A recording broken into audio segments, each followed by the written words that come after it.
안녕하세요. 3월 29일 해외 축구 경기 스포츠 분석을 진행해드릴 스포츠 프리뷰입니다. 스포츠 경기 분석 전 많은 분이 물어보시는 가족방과 조합픽 받는 법에 관해서 설명해드리고 이번 스포츠 분석 시작하도록 하겠습니다. 하루에도 수많은 경기가 있습니다. 많은 경기들을 혼자 분석하면서 모든 경기에 대해서 정확하게 알기란 쉽지 않습니다. 혼자서 분석하는데 한계가 있고 모든 스포츠 경기의 변수까지 잡는 데에는 아무리 오래 분석했어도 정확한 정보가 없으면 쉽지 않습니다. 저는 다른 어떤 곳보다 빠른 소식을 통해 확실한 분석을 하면서 가족방에서 스포츠 조합픽 드리고 있습니다. 적중률 100%라고는 말씀드리진 않습니다. 하지만 88% 이상의 승률을 유지하면서 가족방 운영 중에 있습니다. 그만큼 많은 분이 믿어주시고 함께 하시면서 가족방이 유지되고 있습니다. 믿어주시는 많은 분을 위해 항상 발전하면서 매일 정해진 시간마다 픽 드리면서 도움을 드리고 있습니다. 조합픽, 가족방 관련은 아래 고정 댓글 참고해 주시면 쉽게 입장 가능합니다. 첫 번째 경기 분석은 사우디아라비아 대 볼리비아 경기입니다. 베네수엘라전에서도 반전하지 못한 사우디였습니다. 최근 A매치 부진에서 좀처럼 반등하지 못하고 있습니다. 특히 홈경기 일정을 치르고 있음에도 불구하고 결과물이 좋지 않은 상황이기 때문에 이번 볼리비아전에 대한 연패 탈출의 총력이 예상됩니다. 지난해 카타르 월드컵 핵심 주역들이 대거 소집되긴 했으나 역습의 핵심 멤버들인 알무알라드, 파라이, 알아베드 3인방의 공백은 여전한 가볍지 않은 공격 손실입니다. 베네수엘라전에서 만회골을 기록한 에이스 알도사리의 폼이 그래도 나쁘지 않다는 것 그래도 공격에서 기대할 수 있는 부분입니다. 볼리비아는 우즈베키스탄과의 친선 경기에서 1대0으로 패해 최근 A매치 부진에서 빠져나오지 못했습니다. 수비폼은 최근 나쁘지 않은 집중력을 보여주고 있으나 공격에서 주포 마르틴스를 제외하면 득점 지원 사격이 전무하다 싶을 정도로 저조한 공격폼이 개선되느냐가 관건입니다. 지난 남미 예선에서 투입되었던 멤버진들이 대부분 소집되긴 했으나 득점력 있는 나말료, 미란다 등 일부 경험 많은 선수들의 이탈과 주력 수비수 베자라노가 부상으로 빠진 수비 손실도 있는 상태입니다. 게다가 지난 우즈베키스탄과의 친선 경기에서는 교체로 투입되었던 수비 핵 사그레도가 퇴장을 당해 나오지 못하게 됐기 때문에 수비 손실이 가중될 우려가 있어 보입니다. 양팀 모두 최근 A매치 부진한 상태입니다. 반전을 위한 총력이 예상되지만 그래도 홈 이점을 안고 있는 사우디가 유리하다고 봐야 할 듯합니다. 베네수엘라에 비하면 볼리비아는 사우디 입장에서 그나마 반전을 기대할 수 있는 전력이라고 보여집니다. 두 번째 경기 분석은 모로코 대 페루 경기입니다. 모로코는 안방에서 치러진 브라질과의 친선 경기에서 승리를 거두고 카타르 월드컵 4위에 좋은 분위기를 이어갔습니다. 월드컵 4강 주역들이 이번 친선 경기 일정에 대거 소집된 상태이기 때문에 이번 페루와의 두 번째 친선 경기도 기대를 가져볼 만할 듯합니다. 중원 핵심인 우나이가 부상으로 출전이 어려울 전망이어서 전력 손실이 예상되는 가운데 그럼에도 유럽파들이 팀을 구축하고 있는 탄탄한 멤버 진인 만큼 타격은 크지 않을 것으로 예상됩니다.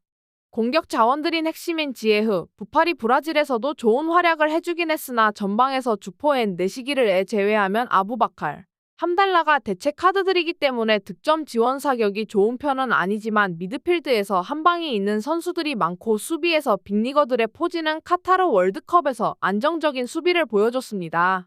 최근 친선 경기 3연승의 상승세를 이어가던 페루는 독일 원정으로 치러진 맞대결에서 2대0으로 패하며 3연승을 마감했습니다. 기본적으로 500과 앞선의 4명의 미드필드를 배치하는 경기 운영으로 짠물 수비를 자랑하지만 전방에서 확실한 마무리 카드가 마땅치 않아 결정력이 떨어지는 단점이 걸림돌입니다. 나름 내세울 수 있는 주력 공격 자원인 아파둘라, 카리어, 발레라, 루디아즈 등이 있으나 수비 성향적인 전술로 인해 고립되는 경향이 짙기 때문에 이번 모로코전도 전방에서 다득점을 기대하기는 어려워 보입니다.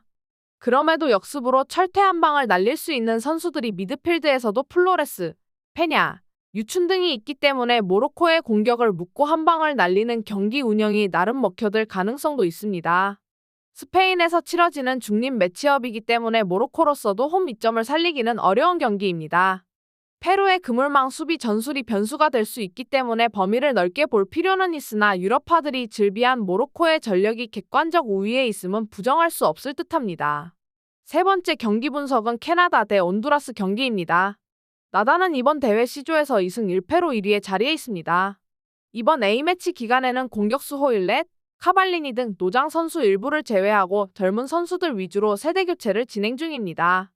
그럼에도 조나단 데이비드, 알폰소 데이비스, 에스타키오, 존스톤 등 주력 선수들은 대부분 소집됐습니다.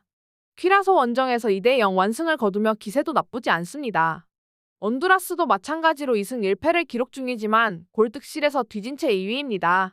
미드필더 알렉산더 로페스, 알프레도 메시아, 브라이언 아코스타, 공격수 제리 뱅손, 루빌리오 카스티오 등 일부 베테랑 선수들이 제외됐습니다. 엘살바도르와의 친선 경기에서는 상대 자책골 덕에 가까스로 1대0 승리를 거뒀습니다. 지난해 6월 맞대결에서는 온두라스가 홈에서 2대1 승리를 거뒀습니다. 당시 캐나다는 조나단 데이비드를 벤치에 둔 채 경기에 나섰는데 주도권을 쥐고 경기를 풀어나갔음에도 일격을 당했습니다. 캐나다는 2010년 이후 홈에서 열린 온두라스와의 A매치에서 2승 3무로 패배가 없었습니다. 이번 경기에서 무승부만 거둬도 조이리가 가능한 만큼 부담감도 없습니다. 지난 A매치 데이에서 보여준 경기력도 판이했던 두 팀입니다. 저득점 양상 속 캐나다의 우세가 점쳐지는 경기입니다. 네 번째 경기 분석은 코스타리카 대 파나마 경기입니다. 코스타리카는 이번 대회 B조에서 2승 1패로 조 2위입니다. 조 최약체 마르티니크에게만 2승을 거뒀습니다. 이번 A매치 기간에는 케일러 나바스, 브라이언 오비에도, 셀소 포르에스, 브라이언 루이스, 요한 베네가스 등 노장들을 모두 제외했습니다. 특히 골키퍼 3명이 모두 경험이 미천의 뒷문 단속에 어려움을 겪을 가능성이 높습니다. 마르티니크 원정에서도 선제골을 먼저 내주면서 위기를 맞았지만 상대 퇴장으로 인한 수적 우세 속에 가까스로 역전승을 거뒀습니다. 파나마는 2승 1무로 B조 1위를 유지하고 있는 만큼 이번 경기에서 비기기만 해도 조 1위가 가능합니다. 이를 위해 소집 명단도 이원화를 선택했습니다. 0대2로 패한 아르헨티나전에서는 A매치 경험이 없는 선수들 위주로 경기에 나섰는데 이번 경기에 나서는 선수들의 명단은 완전히 달라집니다. 대부분의 주전 선수들은 이번 경기를 위해 아르헨티나 원정에 동행하지 않았습니다. 공격수 가브리엘 토레스나 롤랜도 블랙번, 미드필더 아니발 고도이 등이 빠지긴 했으나 대부분 주전 선수들이 대부분 이번 경기에 함께합니다.